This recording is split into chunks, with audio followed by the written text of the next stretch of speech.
Now, Andy, when we talk about what the Atlanta Braves are in right now, because they're number one in the National League East, and it doesn't look like any team is going to catch them. Matter of fact, no team is going to catch them right now, given where they are with 80 games. They've won 80 games. Like, that's so crazy right now to even say that right now.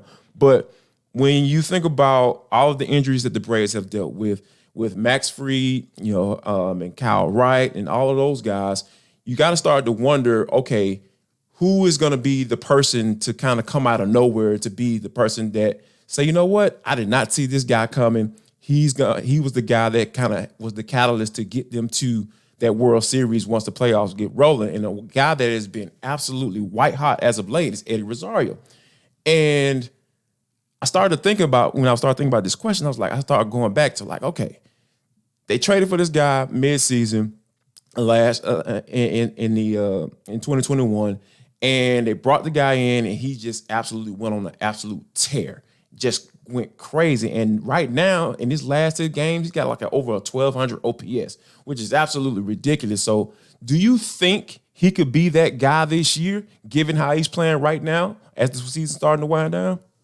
That's a great question. Now, the hard thing about Eddie is he'll do this every once in a while. Like you're talking about that playoff run, NLCS against the Dodgers. And he had last year was tough because he was blind for half the year. He had to get eye surgery. Legally blind, right? He kind of came back and never really hit his stride.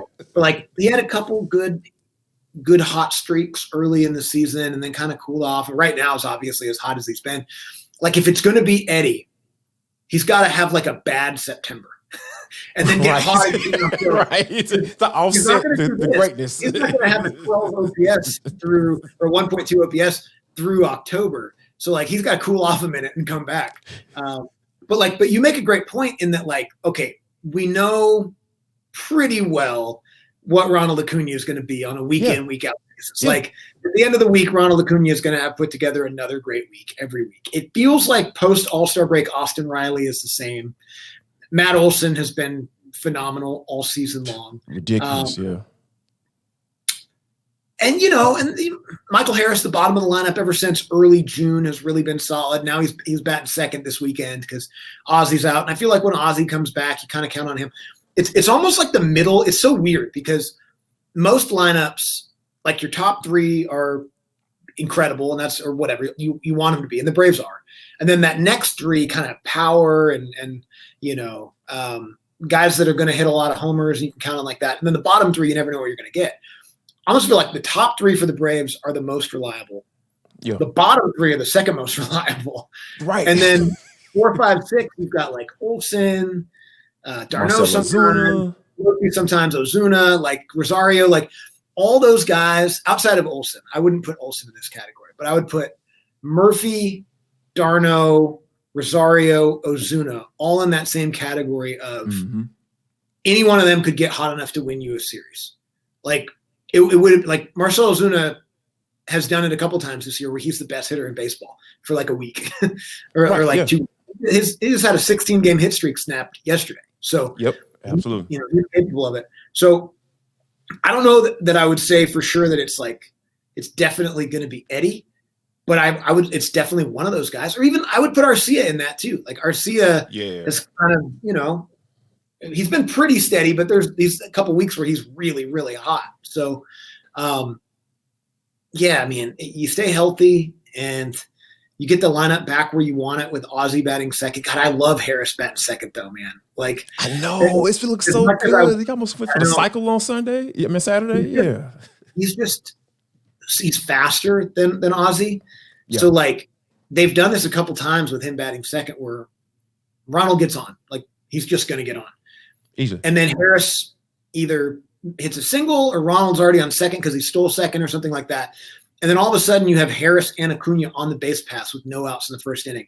And you're the pitcher and you're just screwed. It's now I got Olson and Riley and the center of this lineup coming up. It's it's gotta be terrifying. Now it's also great too, because when Ozzy is batting second, then Harris is batting ninth, and then you go Harris, Acuna, Ozzy, and that's bad for opposing pitchers too. So Yeah, man. I don't know. Their lineup is special. It's the best lineup I've ever seen.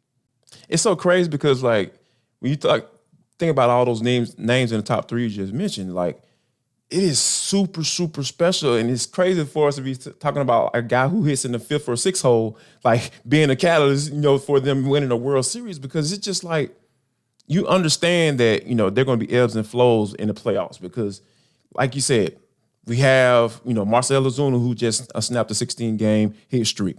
And we know he can get hot at any time. And of course, we talked about, laid out just Eddie Rosario being able to do the same thing as well. And let's not forget Travis d'Arnaud, who was an all-star catcher last year and basically got told, hey, you about to split games with this dude because he's the dude that's going to be here going forward. So when Sean Murphy, so I think that it's just so interesting how I feel like the winding down of this season is going to be very interesting to see who kind of catches fire, who's going to remain consistent, who's going to start falling off, because this season is over essentially as far as being the NL East, and I really feel like they're going to get home field advantage throughout.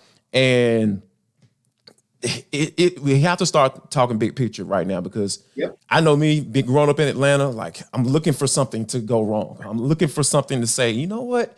Yeah, they're the best team in baseball, but in the back of my mind, I'm just like, oh man, who's going to blank this up? If it is that, what is it? Because it's not the lineup. Like, I mean, look, to me, it's got to be the starting pitching, right? Because which brings me to my question: like Max Fried, 4 starts in, like he looked like he was pitching like gangbusters in that first outing. I was like, oh my god, like what is? It was almost like this dude never left. So, but he always seems to have like that 1 or 2 innings where he just kind of just loses it, or he kind of really try to start finding himself. But he battled on Sunday, which was great. He only gave up 3 runs, and the Braves still had a chance to win the game. But it's just like it feels like to me, to answer your question, that it might be that starting pitcher, and I really can't even pinpoint who it might be at this point. Yeah, no, I'm with you, and that's not to say that I don't think the starting pitching is good. I do think the starting pitching is good. Yeah, it is. It is. But Fried has had 1 really good one pretty good one, and then 2 kind of shaky, kind of rocky ones. That second one was weird because he didn't pitch bad in the second. He just had a really weird inning, and they kind of got some bad luck. But yesterday he just wasn't sharp. Like he just couldn't find the strike zone early, and gave up a couple homers, which he doesn't normally do. So he's gonna, he was out for a long time. He was out for 3 months. So he'll probably have between now and October. What do you think? Maybe like 6 more starts, something like that. I would say at least, yeah. At least 7 more starts, like that. So, it's just all about getting sharp for him because he's gonna start game 1. Like he's gonna be in game 1. What he does down the stretch, unless he gets hurt again, like he's gonna be your game 1 starter of your playoff series, and Strider's gonna be game 2. And I feel great. It has to be. Yes. Strider's had, he's had a couple bad stretches, but he seems like he's locked back in. He was amazing on Friday night.